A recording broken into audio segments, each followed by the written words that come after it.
If someone asked you right now, is Hinduism monotheistic or polytheistic, what would you say? Most people would say polytheistic without even thinking about it. 33 million gods, temples with dozens of different deities, festivals dedicated to completely different figures depending on the region. It looks polytheistic. It feels polytheistic. And almost every world religion textbook in the Western world labels it that way. But here's the problem. Hindus themselves can't agree on the answer. Some say Hinduism is monotheistic. Some say polytheistic. Some say it's neither. And some say it's something the English language doesn't even have a word for. By the end of this video, you'll understand all of those positions, and you'll see why the real answer might force you to rethink how you categorize every religion on earth. But before we get there, you need to understand something most people have never heard of. A concept so foundational to Hinduism that without it, every conversation about Hindu gods falls apart, and yet almost no one outside the faith knows it exists. We'll get to that in a moment. But first, let's start with why this question is so much harder than it looks. If you're new to this channel, Atlas of Religion breaks down every world religion so you actually understand it. Not the surface-level version, the real version. Subscribe now so you don't miss what's coming next. When we say monotheistic, we mean one God. Judaism, one God. Islam, one God. Christianity gets complicated with the Trinity, but the theological position is one God in three persons. The defining feature of monotheism is exclusivity. There is one God, and everything else is not God. When we say polytheistic, we mean many gods. Ancient Greece, many gods. Ancient Rome, many gods. Norse mythology, many gods. Each deity is a separate being with their own personality, their own domain, their own agenda. Zeus is not Poseidon. Thor is not Odin. They coexist, they compete, they sometimes go to war with each other. So where does Hinduism fit? On the surface, polytheistic seems obvious. Walk into a Hindu temple and you'll see shrines to Vishnu, Shiva, Ganesh, Lakshmi, Durga, Saraswati, all different gods with different forms, different stories, different prayers. Hindu families often have a personal deity, an Ishta Devata, that they worship above all others. One family prays to Krishna. The family next door prays to Shiva. The family across the street prays to Durga. That looks like polytheism. Multiple gods, multiple paths, no single figure claiming supremacy. But then you open the oldest Hindu scriptures, the Upanishads, and you find lines that sound nothing like polytheism. Brahman is the one without a second.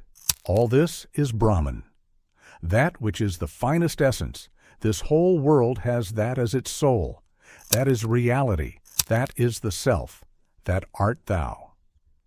That last line, Tat Tvamasi, that art thou, is one of the most important statements in all of Hindu philosophy. It doesn't say you worship God. It says you are God. Everything is God. There is nothing in existence that is not Brahman. And this is where the Western categories start to break.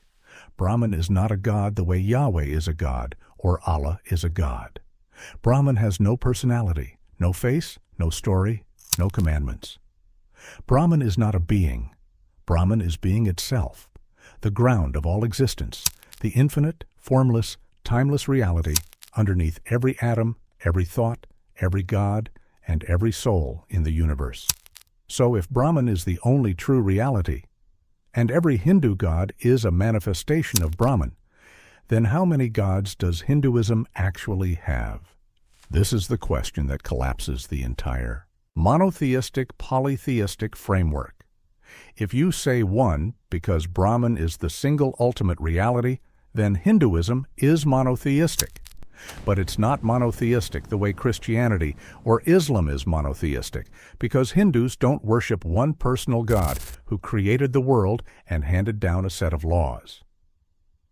Brahman doesn't speak. Brahman doesn't judge. Brahman doesn't have a chosen people. If you say many, because Hindus worship Vishnu, Shiva, Krishna, Lakshmi, and dozens of other deities, then Hinduism is polytheistic. But it's not polytheistic the way ancient Greece was polytheistic, because Hindu gods aren't separate beings competing for power. They're all expressions of the same underlying reality. Shiva is Brahman, wearing the mask of the destroyer. Vishnu is Brahman wearing the mask of the preserver. Krishna is Brahman walking the earth in human form. So, which is it? Hindu scholars have actually proposed a different word entirely. The word is henotheism, the worship of one supreme God without denying the existence of others. And even that doesn't fully capture it.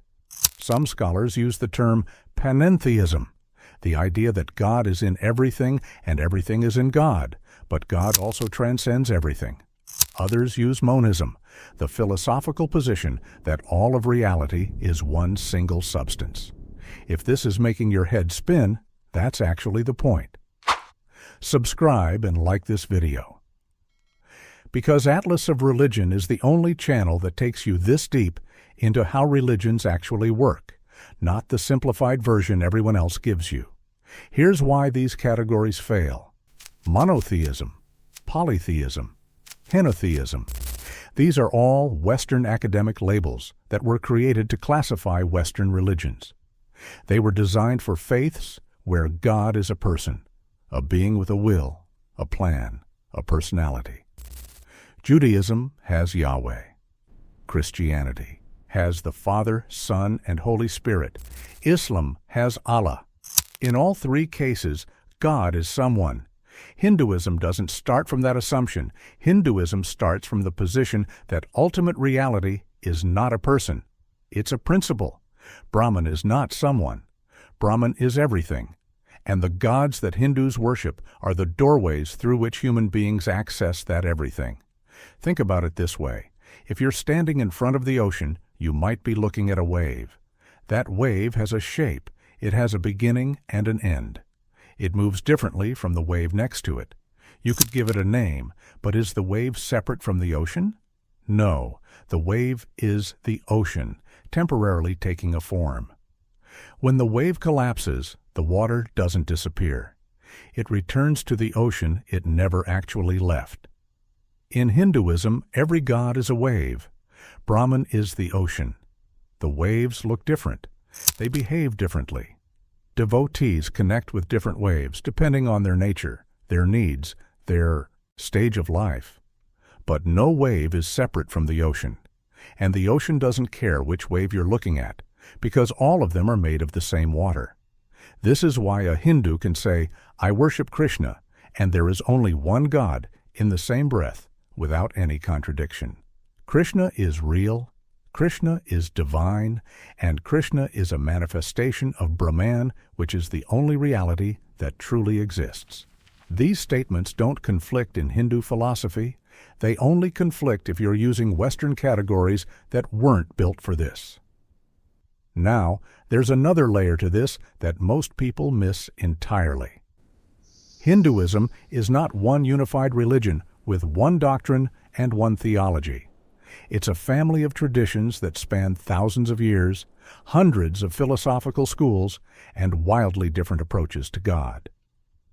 Within Hinduism, there are traditions that are genuinely monotheistic. Vaishnavism, the largest Hindu tradition, worships Vishnu as the supreme personal God. For AGOI's Vaishnava, Vishnu is not just one face of Brahman among many. Vishnu is the ultimate reality in personal form. Period. Krishna is not a metaphor. Krishna is God, capital G, walking the earth. Shaivism takes the same position, but with Shiva at the center. For a Shaiva, Shiva is the supreme being, the source and destination of all existence. Shaktism focuses on the divine feminine, Devi, the goddess, as the supreme power in the universe. For a Shakta, reality itself is feminine, creative, and dynamic. And then there are the Advaita Vedantins, followers of the philosopher Shankara, who say that all personal gods, all forms, all distinctions are ultimately illusion. The only thing that truly exists is Brahman, pure, formless, infinite consciousness. Everything else, including the gods, is Maya. Cosmic illusion, a dream within a dream. So when someone asks, is Hinduism monotheistic or polytheistic, they're asking a single question about a religion that contains at least 4 radically different answers, all of which are considered valid within the tradition. This is what makes Hinduism fundamentally different from the Abrahamic faiths. In Christianity, if you deny the divinity of Jesus, you're outside the faith. In Islam, if you worship someone alongside Allah, that's shirk, the greatest sin. These religions have boundaries. They define what's in and what's out. Hinduism doesn't work that way. There is no single creed, no single authority that decides the correct theology. You can be a Hindu and believe in one personal God. You can be a Hindu and believe in many gods. You can be a Hindu and believe that God is an impersonal force with no form at all. You can even be a Hindu and be an atheist. Certain schools of Hindu philosophy reject the existence of a creator god entirely and are still considered part of the tradition. The question, is Hinduism monotheistic or polytheistic, assumes that a religion must be one or the other. Hinduism's answer is, why? Why can't it be both? Why can't it be neither? Why does ultimate reality have to fit inside a box designed by people who never encountered it in this form? And honestly, that might be the most radical idea in all of world religion. Not the 33 million gods, not the reincarnation, not the meditation, or the temples, or the festivals. The most radical idea in Hinduism is that there might be an infinite number of valid paths to the same truth, and that no single human mind is capable of seeing the whole picture at once. The gods are not the destination. The gods are the lenses. And Brahman, whatever Brahman truly is, will always be bigger than any lens we look through. If this video just changed how you think about religion, not just Hinduism, but the entire way we categorize faith, then subscribe to Atlas of Religion. We break down every world religion with this level of depth, and we're just getting started. Next, we're tackling a word that everyone uses but almost nobody actually understands: karma. The Western version is completely different from the original Hindu concept, and the real meaning is far more powerful than what goes around comes around. That video is right here. I'll see you there.